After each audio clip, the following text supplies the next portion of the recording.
Mimi Ashatu Kachwamba Kijaji naapa kwamba nitakuwa mwaminifu kwa Jamhuri ya Muungano wa Tanzania na kuitumikia kwa moyo wangu wote, na kwamba nitaihifadhi, nitailinda na kuitetea Katiba ya Jamhuri ya Muungano wa Tanzania kwa mujibu wa sheria iliyowekwa.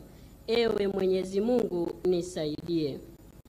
Mimi Ashatu Kachwamba Kijaji naapa kwamba nitaitumikia vema na kwa moyo thabiti Jamhuri ya Muungano wa Tanzania katika kazi zangu za Waziri wa Maliasili na Utalii, na kwa wakati wote nitamshauri kwa hekima na uaminifu Rais wa Jamhuri ya Muungano wa Tanzania, na kwa vyovyote vile sitatoa siri za Baraza la Mawaziri.